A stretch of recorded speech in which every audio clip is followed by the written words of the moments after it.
대한민국 밥상을 책임지는 김치의 주 재료, 배추는 우리 국민에게 없어서는 안 될 아주 중요한 작물인데요.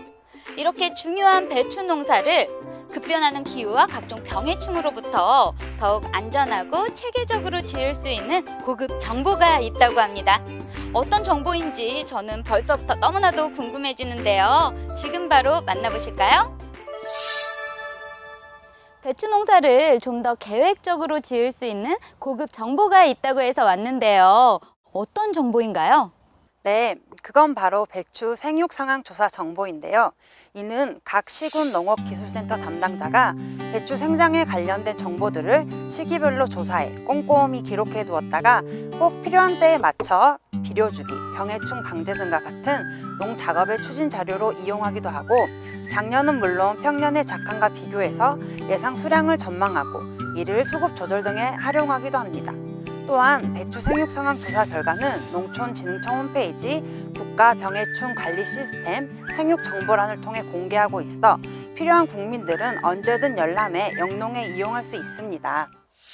네, 배추 농사를 처음 짓는 농가는 물론이고 대규모로 짓는 농가에까지 두루두루 활용을 할 수 있는 좋은 자료인 것 같은데요. 그렇다면 배추 생육 상황 조사는 언제 하는 건가요? 네, 배추 생육 상황 조사는 가을 배추와 고랭지 배추로 구분해 조사하는데요. 가을 배추는 9월 1일부터 10월 16일까지, 그리고 고랭지 배추는 6월 16일부터 9월 1일까지 15일 간격으로 매월 1일과 16일에 실시합니다. 하지만 만약 생육 상황 조사 날이 주말 및 공휴일이거나 날씨가 좋지 않아 조사가 불가능할 경우 다음 날 조사하고, 기상재해 등으로 인하여 조사 필지가 유실 또는 매몰돼 조사가 불가능할 경우에는 서면 보고 후 조사 필지에서 제외합니다. 네, 그럼 생육 조사를 하는 포장과 지점은 어떻게 선정을 하는 건가요? 배추 생육조사 포장은 일반 농가나 농업기술센터 포장 중 관내에서 최소한 10필지 이상 재배되는 지역에서 가장 많이 재배되는 대표 품종 중에 생육이 중간 정도로 예측되는 3개 포장을 선정합니다. 이때 가능한 전년에 조사한 포장 또는 인근 포장을 선정해 전년과 평년의 생육 상황을 비교할 수 있도록 합니다. 또 조사 지점은 조사하고자 하는 포장의 도둑에서 두 번째에서 세 번째 떨어져 있는 도둑을 선정해 골로 들어가 두 번째에서 세 번째에서 생육하고 있는 개체를 선택해 폴대로 조사 지점을 표시하고 기준주의 라벨을 부착해 매해 같은 포기를 횡으로 10주를 조사하고, 조사 결과는 3개 포장 평균치를 활용합니다. 네, 그렇다면 시기에 맞는 농작업은 물론이고 수량 예측 자료로 활용을 하려면 어떤 것들을 조사해야 할까요? 네, 배추 생육조사는 3.3제곱미터당 주수, 초장, 엽수, 결주율, 상품률, 10아르당 예상 수량을 조사합니다. 주수, 초장, 엽수는 매번 조사하고 10아르당 예상 수량 조사 시 결주율과 상품률을 함께 조사하는데요. 가을 배추는 10월 16일, 고랭지 배추는 9월 1일에 조사합니다. 와, 크기부터 잎 개수까지 조사 항목이 정말 다양한데요. 이 많은 항목들을 정확하게 조사를 하려면 뭔가 특별한 요령이 있어야 할 것 같아요. 맞습니다. 정확한 조사를 위해서는 몇 가지 준비물이 필요한데요. 먼저 조사에 필요한 조사 야장과 연필, 면적 조사를 위한 50m 이상의 줄자, 키 조사를 위한 1m 이상의 대자, 그리고 수확량 조사를 위한 저울을 준비합니다. 그리고 첫 번째로 3.3제곱미터당 몇 포기가 심어져 있는지 조사를 해야 하는데요. 조사 방법은 조사 면적을 산출한 다음 조사 면적에 심어진 배추 포기수에 3.3제곱미터를 곱한 값을 조사 면적으로 나눠주면 됩니다. 예를 들면 가로 길이가 10m이고 세로 길이가 3.5m일 때 조사 면적은 35제곱미터가 됩니다.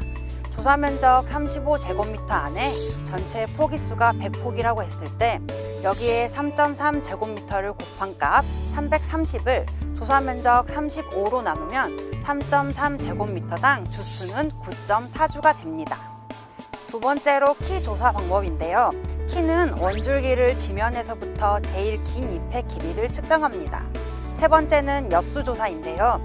주당 엽수는 배추 한 포기 중 잎 길이가 1cm 이상 되는 잎해수를 조사합니다.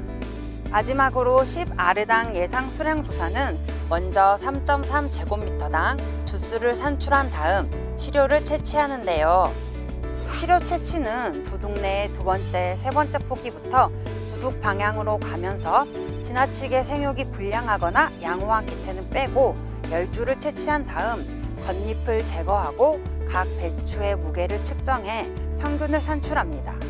그리고 이후 상품률을 환산하고 평당 제식 주수와 상품률, 그리고 평균 구중과 단위 면적을 곱해주면 10아르당 예상 수량이 산출됩니다. 네, 이렇게 꼼꼼한 조사 방법을 들으니까 생육조사 자료에 더욱 신뢰가 생기는데요. 생육조사 자료를 통해서 병해충 발생 정보도 확인을 할 수가 있다고 들었어요. 네, 생육 상황을 조사하면서 병해충 조사도 함께 진행하는데요. 가을 배추의 경우 9월 1일부터 10월 16일까지 15일 단위로 4회에 걸쳐, 또 고랭지 배추의 경우에는 6월 16일부터 9월 1일까지 15일 단위로 6회에 걸쳐 바이러스병과 무름병, 무사마귀병과 배추 흰나비, 배추 좀나방과 파막나방, 그리고 담배 거세미 나방 등을 함께 조사합니다.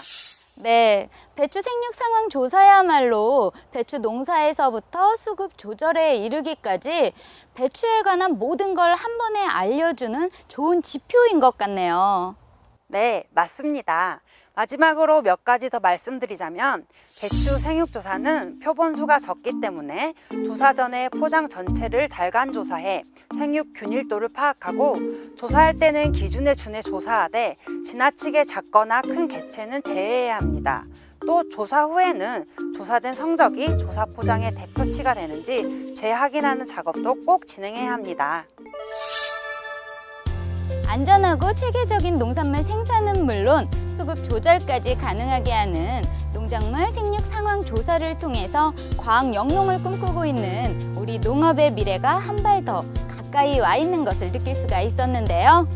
폭넓은 현장 활용을 통해서 우리 농업인들에게 좋은 길잡이가 되어주길 기대해 보겠습니다.